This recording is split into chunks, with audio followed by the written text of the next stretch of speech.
He started off charging $400, and then he kept on increasing his prices. And now he charges $4,000 for his like 5-week course. And what he was saying is that the more he increased his prices, like it didn't affect sales at all. Like the number of sales didn't drop. And the quote quality of people who signed up to the course increased with the price increases. And we definitely noticed this as well. Like when you're charging $200 for something, you're going to get dozens of emails from people asking for a discount. You're going to get refund requests. You're going to get people wanting to be handheld every step of the way. When you're charging $2,000 for something, it's a very different demographic of people.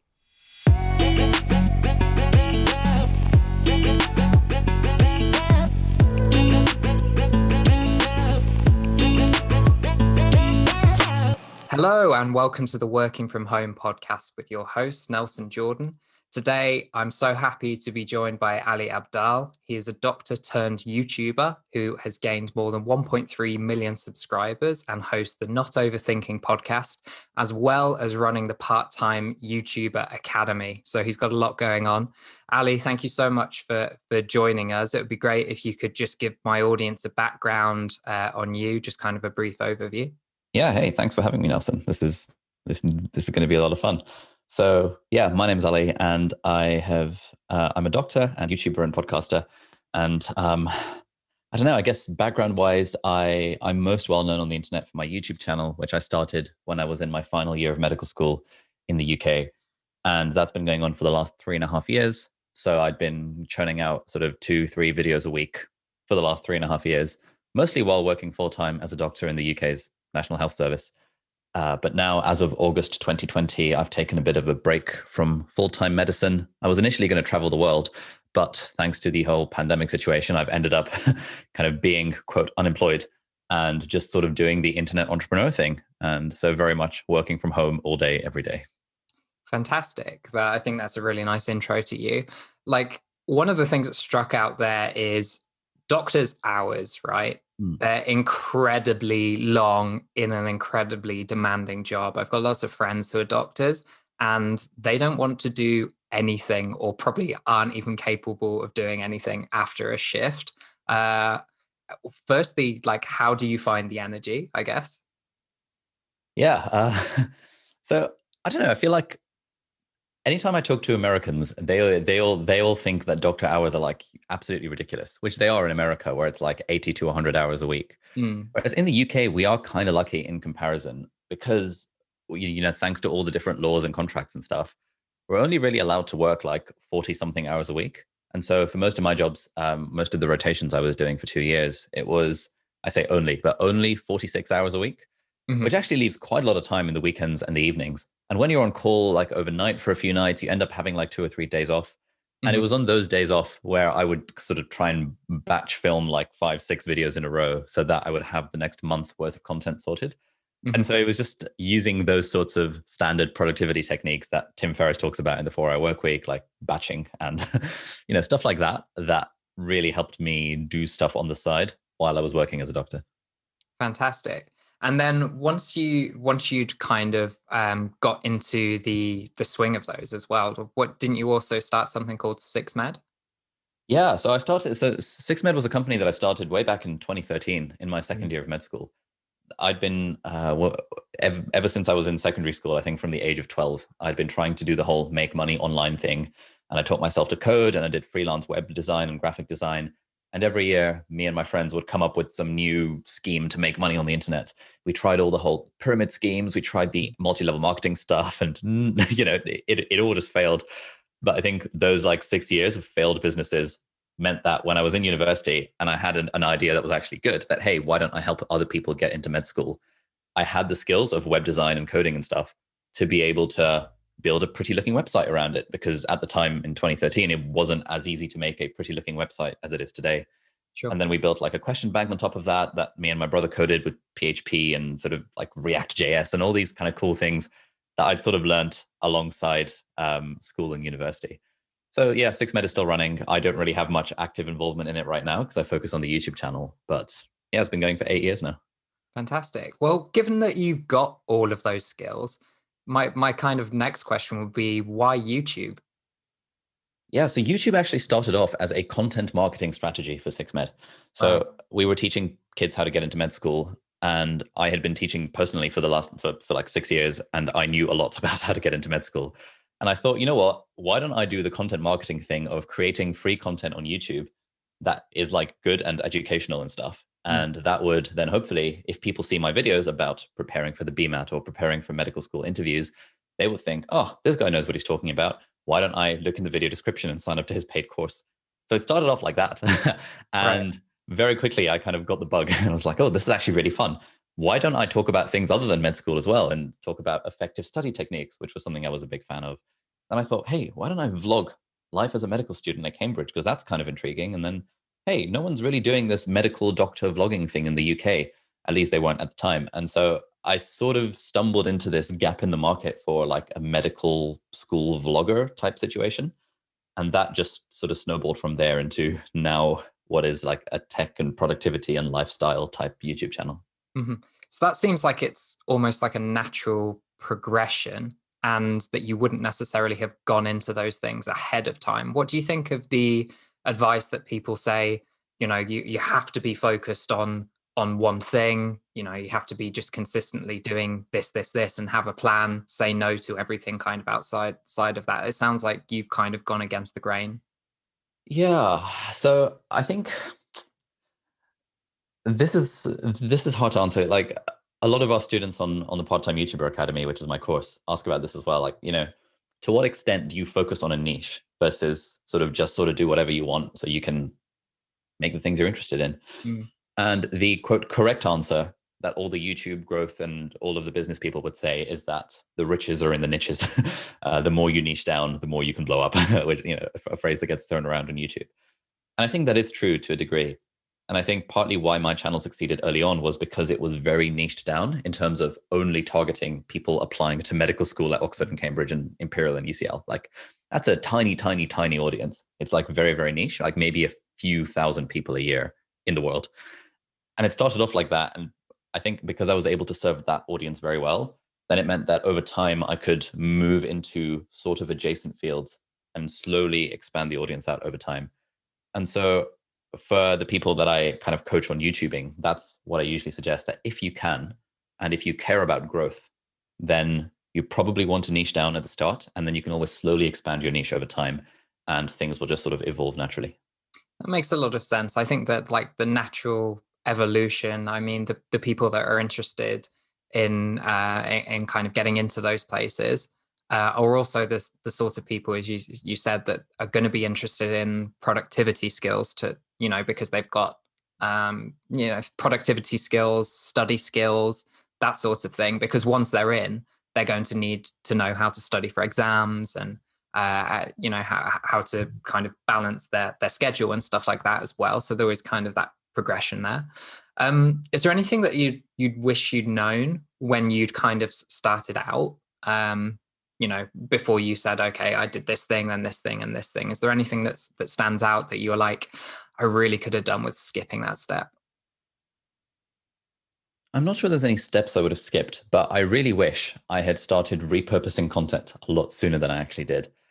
I used to very much focus on YouTube, and I kind of wish that I'd also focused on my website at the start as well, because once you've put in the 98% of effort towards writing and scripting and editing and publishing a YouTube video, it's actually not that much more effort to turn it into a blog post or to turn it into a tweet thread, which then becomes a blog post. Sure. And we only started doing that kind of in early 2020. And like a lot of those blog posts that are just videos written out in blog post format have been like a big driver of traffic to my website. And one thing I always think about is that at the moment, my whole business is very reliant on YouTube existing and us doing well on YouTube, because that sort of feeds into the courses and the products and everything else as well. And so I kind of wish I had started diversifying sooner. I guess at the time, I just didn't really imagine that I'd ever get to a point where that would be a concern. Yeah. And so that's something that I tell my students as well. It's like, if you can, and if you've got the time / if you've got the money to hire someone, just repurpose your content into blog posts early on, because SEO benefits from, compounding over time. Sure. And there are so many like great tools out there. It's so much easier and so much cheaper than it was, years ago to do that thing, just in terms of like repurposing for this podcast, for example. We're using things like Descript and Veed to kind of take those and to split them up into like mini segments to use for social, to transcribe them, and then put that transcription onto the website as well for SEO purposes. So it sounds like a monumental effort, but the actual effort really is a step before that. It's in creating that content. And then there are so many great tools, that can be used by anybody. You don't have to be a coder. I don't have a technical background, but I can use these tools because they're like visual development tools, really, aren't they? Yeah. So Absolutely. in terms of like the process, then I can see, obviously I've kind of watched some of your videos on the video creation process. Do you then have a process for content distribution and repurposing as well? Yeah. So we've got a system around this that we're trying to make more systematic. I've got a team of like 4 people now. So, we've got a dude who's in charge fully of repurposing. And so when I do podcasts like this, I always record them on my own camera and microphone as well. And like right now, I'm not looking at you. I'm actually looking at my camera lens. And so if there are sound bites in this particular podcast, I'll send that video file to my repurpose guy, and then he'll figure out bits to chop out for socials. And we're trying to develop more of a system around this for our YouTube videos as well. Like, if I'm doing a video about 10 tips for time management, that's very easy to chop up into 10 clips for Instagram and Twitter, for example. So that's the sort of stuff that we're working on now. Interesting. And is that sort of stuff something that you're actually pulling back a step and saying, okay, well, that needs to impact our content creation process as well? Because at the end of the day, like as you said, if you take the example of 10 tips, that sort of style of content, that lends itself to the actual distribution and repurposing process perhaps better than, I don't know, like another type of content. So is that impacting the actual type of content that you're starting to create in the first place now? So thinking about repurposing doesn't really affect the sort of YouTube videos that we want to put out, because I think, given that for us, YouTube is still by far the largest and most important platform, we kind of want to focus all of our attention on that. And so if we happen to do a video that ends up being like a 10 tips for X, then that's very easy to repurpose. But if we don't happen to do a video which is more of a story, then we don't try and make it less of a story just because that makes it easier to repurpose. Gotcha. But since we started doing the repurposing thing, I've, for example, said yes to a lot more podcast appearances, because I know that when you're being interviewed on a podcast, you end up just giving out these sound bites of supposedly reasonable sounding wisdom. And that works really well on Instagram and Twitter and even YouTube Shorts, which is something that we're experimenting with. And we're kind of starting a second channel as of like this week to put a lot of these clips on as well. So the repurposing strategy is affecting podcasts, but not so much the main channel. Interesting. What's your thought process behind creating that second channel versus just having all of that content on your kind of principal channel? Yeah. So I've been thinking a lot about the second channel vibes. By the time you have a main channel and that main channel is big, you then start becoming a slave to the YouTube algorithm in a way, which is probably not very healthy. But it's like, people are subscribed to me and expect a certain quality of video. And so if I put out a 1-minute clip of me just giving a soundbite on a podcast, that doesn't have the level of polish that a normal video would. And so that would lead to potentially people unsubscribing. But more importantly, it means that like no one really knows how the YouTube algorithm works, but there are lots of theories that momentum on a channel counts. And if you get a bunch of videos in a row that few people are clicking on, then the algorithm sort of thinks, in inverted commas, that your channel is now becoming less relevant for people, and therefore it'll surface your videos less often. Right. And so there is an argument to be made that the videos that you post on your main channel, you want them to try and be bangers as much as possible, which is why a second channel gives you the freedom to put out a random Q&A, put out a random podcast clip, put out a random 1-hour-long interview with someone without having to worry that, what if, this doesn't appeal to my audience. Interesting. So that's a problem only a very few, select channels will have, though, right? In terms of you've got some element of success that you need to think about protecting and creating a moat around, versus that's not going to be an issue for a lot of people. You just want to create that content, see what sticks, see what people respond to, and kind of go from there? Yeah, to an extent. Although, for example, if you had a YouTube channel and you also had a podcast and you were to post the full video versions of your podcast on your YouTube channel, most people don't do that because when people are subscribed to your YouTube channel, they have a certain expectation. And let's say most of your videos are 6 minutes long and talking about entrepreneurship, but then your podcast is 2 hours long and talking about philosophy. You're not serving your audience who expect a certain thing from you. So in a way, it's a problem that bigger channels have, that you have to appease the algorithm. But it's also a problem that smaller channels have, because if you want to grow, you want as many of your videos as possible to be resonating with as many of your core fans as possible. Because the more a video resonates, the more the watch time increases, the more the session duration increases, and the more the algorithm pushes it out to other people. So unfortunately, every YouTube creator is to an extent a slave to the YouTube algorithm. Yeah, as to kind of any platform that you're involved in, I totally get the momentum thing. Like I used to sell kind of just our own branded products on Amazon, for example, and we used to spend a lot of time thinking about our pricing structure in order to gain momentum, gain testimonials, and things like that. And then we would increase the price every couple of days until we got to the actual price that we wanted to sell it at. But we always sold it, far, far, far lower than the actual product was worth to kind of game the algorithm, I suppose, in a way. It worked. So there you go. I'm not sure how sustainable it would be, but so do you think that there's a limit in terms of, okay, you said you wouldn't put the total 1 hour podcast episode on, but is there like a 20-minute, half an hour cutoff? Should be going shorter than that, longer than that? What's your kind of advice there? I don't know. Like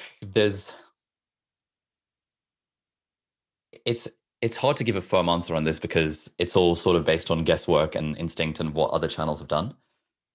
For example, Matt D'Avella. Do you know Matt D'Avella? I don't know. Oh, so he's a huge YouTube channel, 3 million subscribers, talks about minimalism and productivity, and his videos are just beautifully crafted. He makes documentaries on Netflix, so he's got like the production value. You know what? I have seen him. Yeah, he spends like so much time, like hundreds of hours or something like this, creating like a single video that looks, like it could just be on Netflix, basically. Yeah, exactly. And he's actually just released one in January this year about minimalism on Netflix. So he has an interesting strategy in that he puts out videos once a week, and they're usually very well crafted to the point where you would think, oh wow, this is a documentary filmmaker. But occasionally he puts out what is just like a half an hour long edited interview with he did one with Sam Harris recently. A few months ago, did one with Greg McKeown, the author of Essentialism, I believe. And that's an interesting strategy because a half an hour long interview is not his usual vibe, but those videos still did quite well. Not as well as like videos about minimalism that get millions of views, but still sort of in the very high hundreds of thousands of views. So that sort of worked for him. But then he also had a podcast that he did 180 episodes of, or rather 100 episodes of, and none of those are now on his main channel. So wow. It's sort of hard to say. The way that I think of it is, who is your target audience and what is your value proposition, and create content or put content on your main channel that fulfills that value proposition.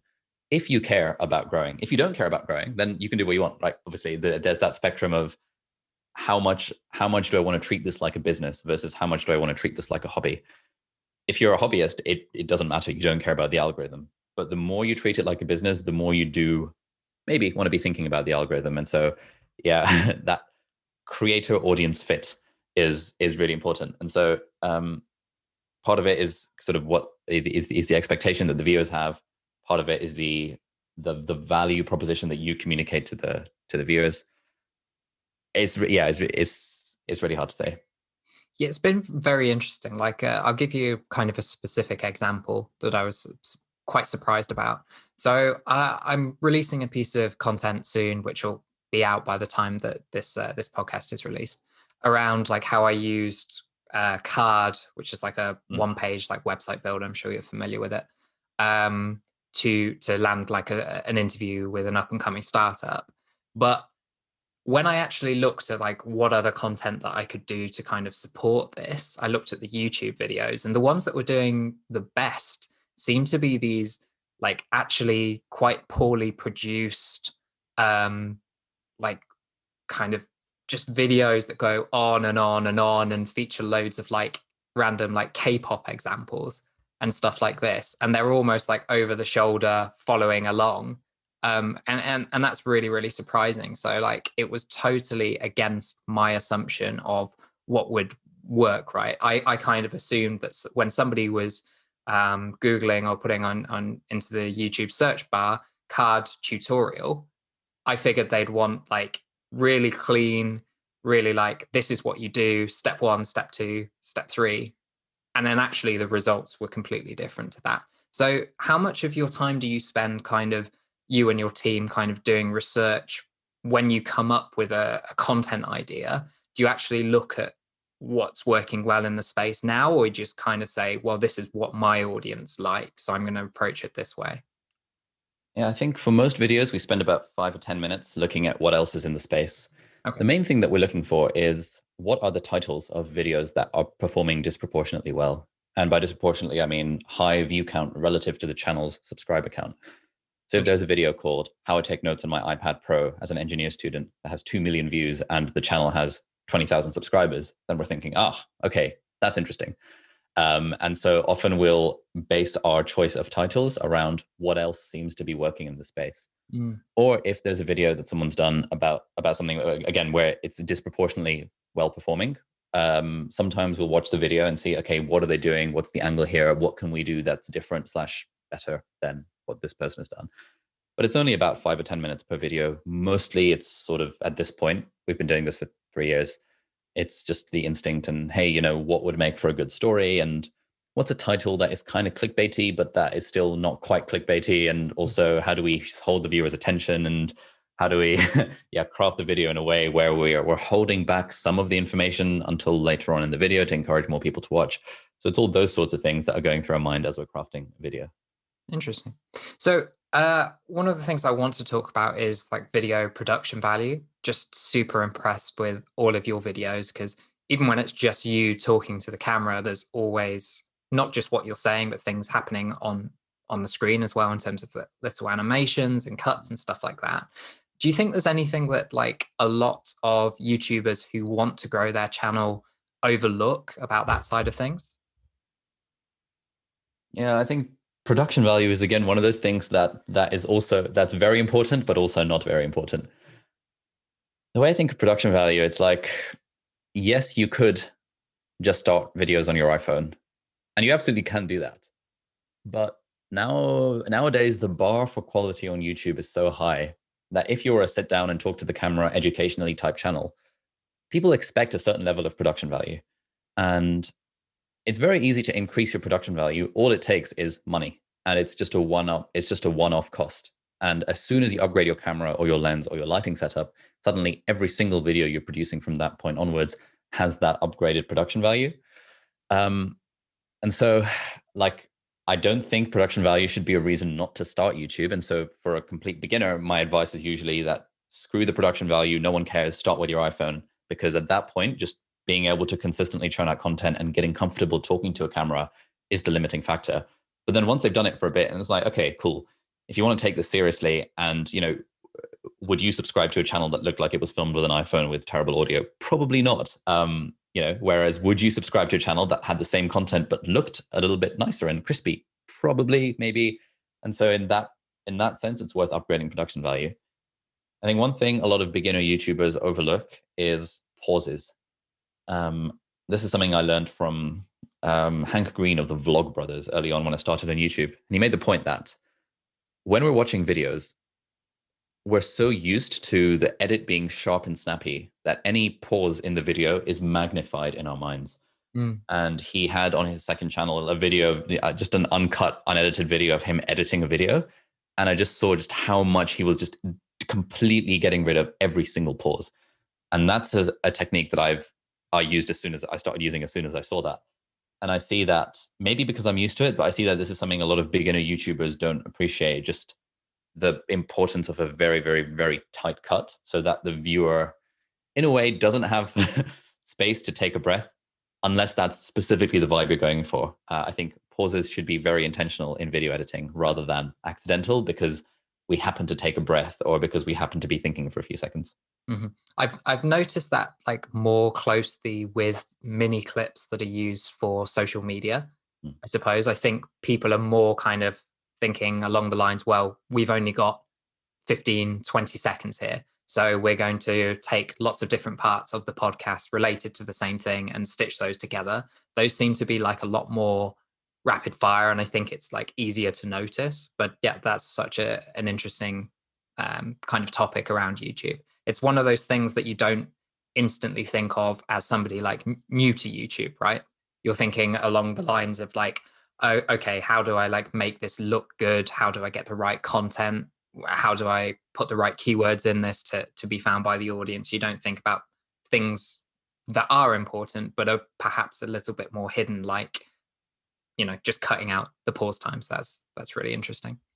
I want to switch gears a little bit and just talk about your kind of openness in sharing income. So this is something that I've noticed just across the board, I suppose. A lot more people kind of approaching this ethos of like build in public, I suppose, with like open arms. It's pretty common these days in kind of like the indie hacker software world, sharing kind of monthly revenue figures and sign up numbers and stuff. So is that something that you wanted necessarily to do, or is that something that you saw kind of, okay, this is where it's going, this is a particularly interesting angle? Yeah, I've always been intrigued by the idea of being open about sharing revenue numbers. When I first came across it, I think it was a lot of the indie hacker stuff, listening to the podcast and reading the interviews, seeing the revenue numbers really made, I was like, oh, wow, this person, Park.io, is making like $300,000 a month. That's utterly insane. I just would not have known that. And when AJ, the founder of Card, was interviewed on Indie Hackers and he was talking about some of his revenue numbers, my mind was just completely blown. And that feeling is what I kind of remembered when I started making some money on YouTube, thinking that, hey, on the, that is like there's a phrase that comes to mind from JP Morgan, apparently, which is that a man always has two reasons for doing something: a good reason and the real reason. So my good reason for sharing revenue numbers is because I know it's inspirational to a subset of people.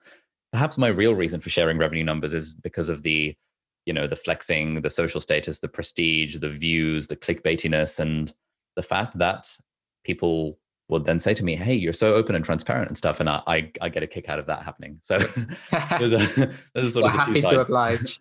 I'm more than happy to oblige, especially because it gets the views and we're all playing the game of trying to get views. Yeah, one of the things that was interesting there, and I use the example of AJ from Card just because you brought it up. I suppose I brought it up earlier as well. It's quite interesting because I think another reason of kind of sharing your income numbers, it is really useful to say like, okay, this is the strategy that I'm doing, and this is the income that's tied to, and you can kind of see the efficacy of that strategy from those income numbers. So suddenly that person has kind of some authority, right?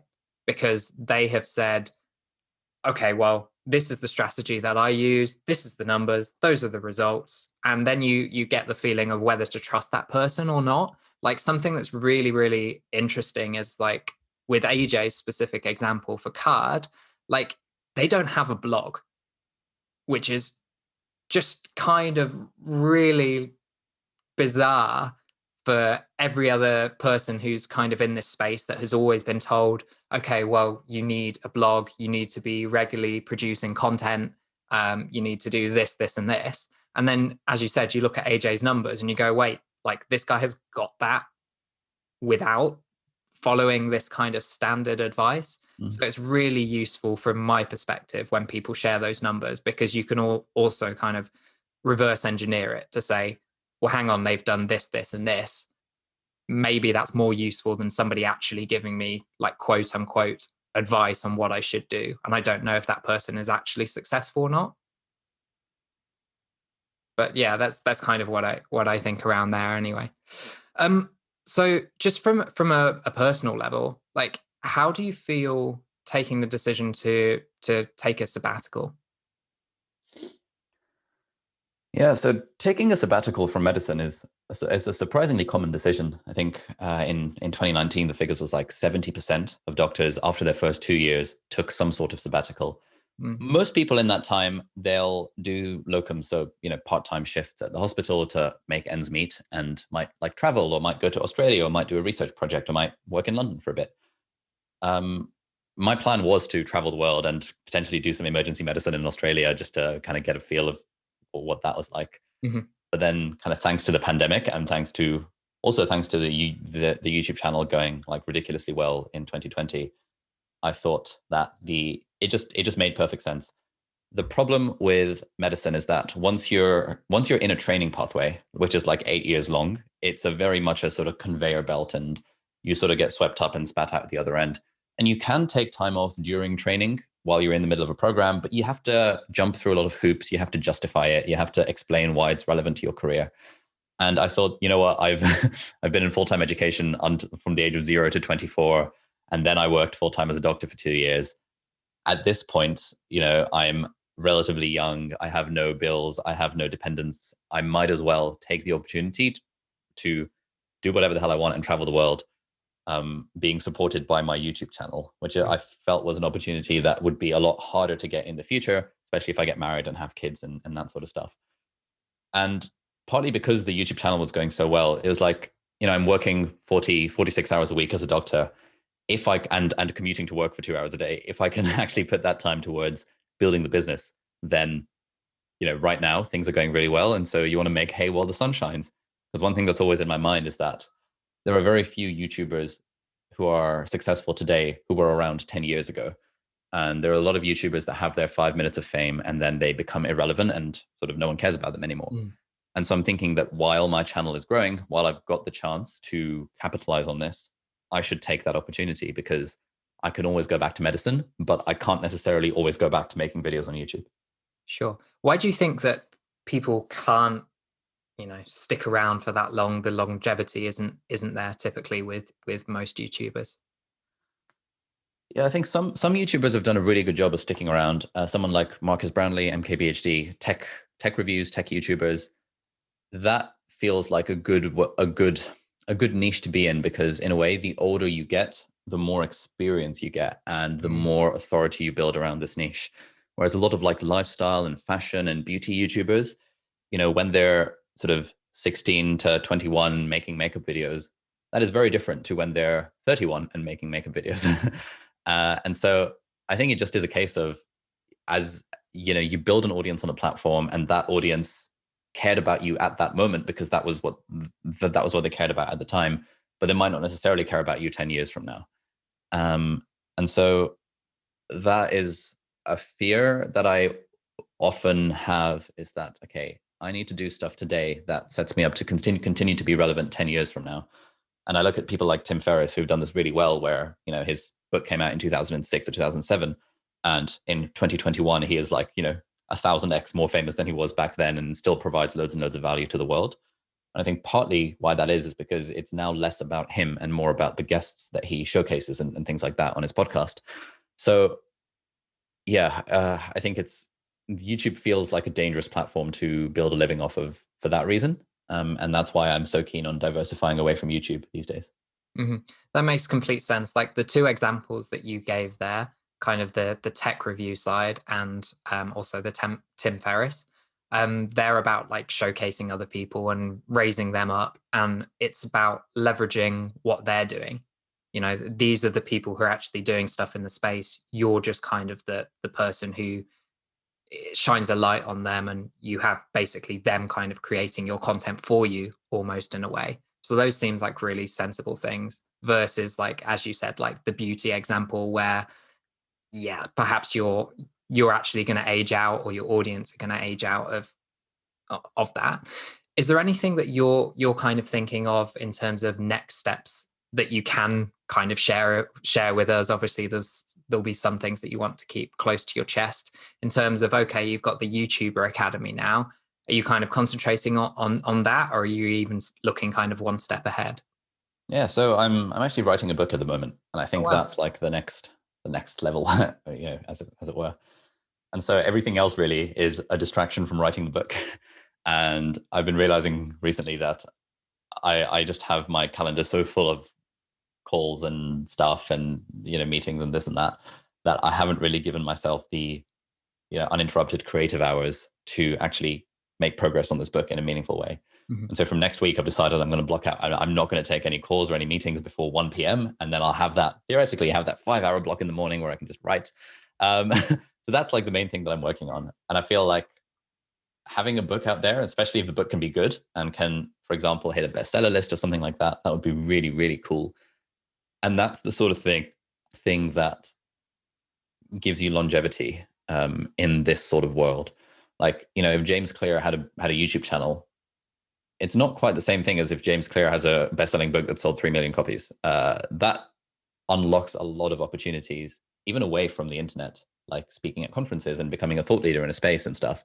And I think the book thing, yeah, just in terms of longevity, in terms of sustainability of a business, is like the ideal holy grail. So that's kind of where I'm spending all my time these days. Sure, and that makes total sense. It's like the credibility thing as well comes into play, as you said. YouTube, although there are obviously we know of more people these days that are making a full-time living from that, it's still, for my mind, doesn't have that same ring to it as like best-selling author, Yeah. for example. And then you have people who have basically made a living as an author coming from other places. I'm thinking about people like Ryan Holiday, for example, who started out in marketing for American apparel, and then kind of moved into this space. And then he basically is the person that comes to mind these days when you talk about like modern stoicism, for Yeah, example. yeah, absolutely. Like Ryan Holiday's done a fantastic job of sort of, yeah, turning his books into like a thriving business, and yeah, just becoming a thought leader in the space. I Like, actually interviewed him on my channel a what did few he? months ago. And one thing interesting that he was saying is that this thing of he he talked about how he sometimes looks at his job where he goes into his loft and he does writing for many, many, many hours, and then he comes down. He thinks, well, maybe I want to get into real estate or something like that. Something fun. Some new project to put my hands into. And then he speaks to his friends who are real estate agents, and like their dream is to sit in a loft and write self-help books. Sure. And he sort of thinks that, what, I'm actually living the dream right now. I shouldn't just let this go, and I should put my head down and do the work which I enjoy. And I thought that was very interesting. I sort of feel the same way about the YouTube thing. Like, I think it's a lot of people's dream to sit in their bedroom and make YouTube videos and make loads of money out of it. And anytime I kind of think, oh well, is this it? I remind myself that actually I'm very lucky to be able to do this. Sure, it's a case of the grass is always greener. I know Ryan, I think he writes from like a farm that he bought, and he's Yeah. got a fantastic lifestyle. And even he's kind of thinking, oh, maybe I should be doing this instead. Yeah. So I totally get that. Like he's done kind of with stoicism. Is there a particular kind of area that you think, okay, if I wrote a book, this is what it would be about? Yeah. So the book I'm writing about is about productivity. But like productivity, we still haven't figured out a title for it, and it's all very rough first drafty. But we're trying to go with the angle of meaningful productivity. I think a lot of the productivity stuff out there right now is, and to an extent, I'm straw manning here, but a lot of the productivity stuff out there is about getting more done in less time.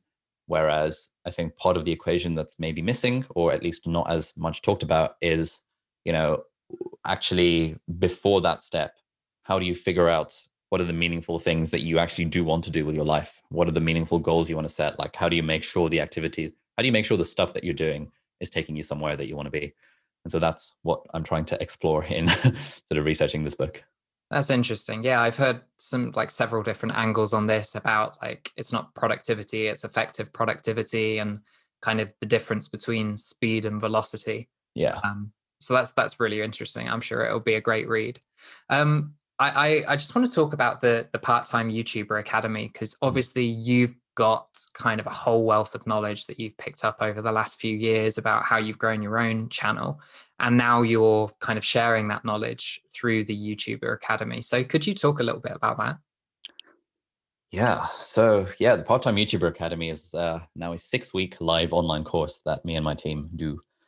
And we've done it once before. The first cohort was in November 2020, and that was a 4-week course. And initially, you know, like I've picked up a lot of knowledge and insights and stuff about building a YouTube channel, but kind of doing it as a part-time gig over the last 3.5 years.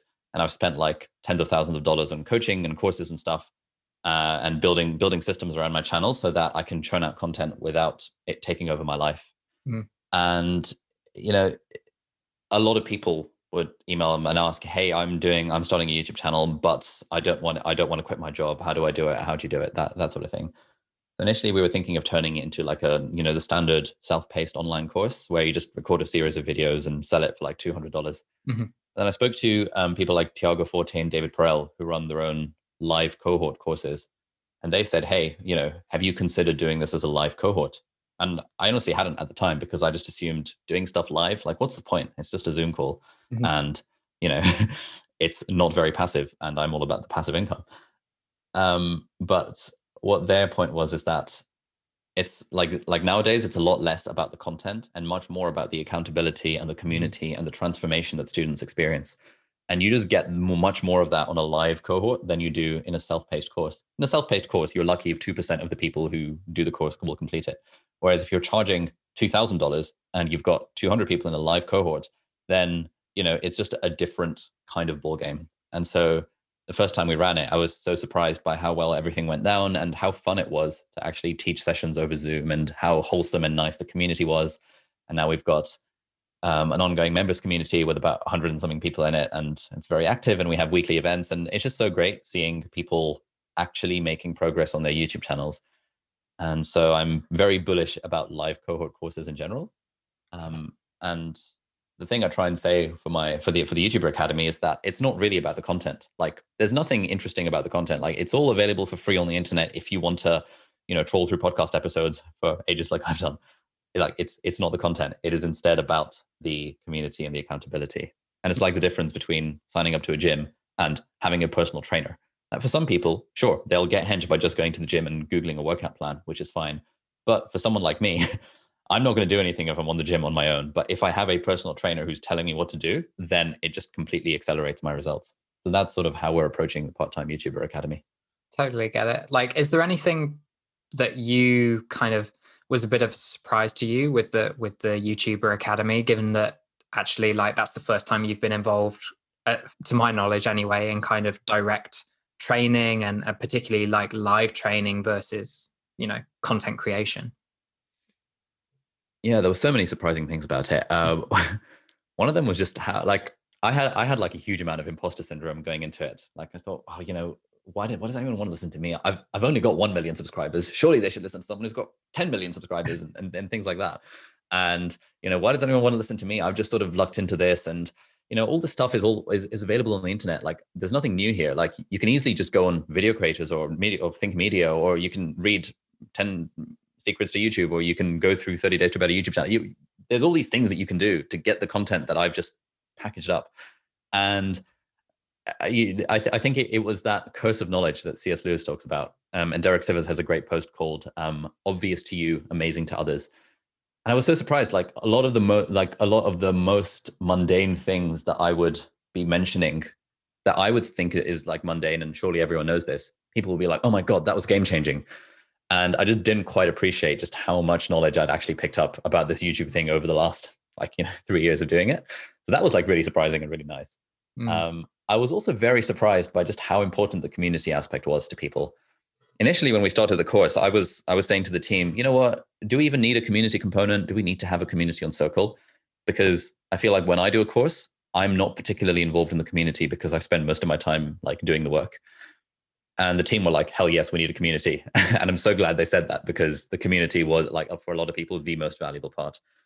And yeah, so it was kind of those two things. Like, the content, I was surprised by how good people found it, because it was all kind of obvious to me. But I was also surprised by how much people valued the community. Mm-hmm. Interesting. So what were your thoughts around, obviously it's like quite a hands-on thing. So what were your thoughts around like picking a premium price point for this? The thing with a live cohort is that, in a way,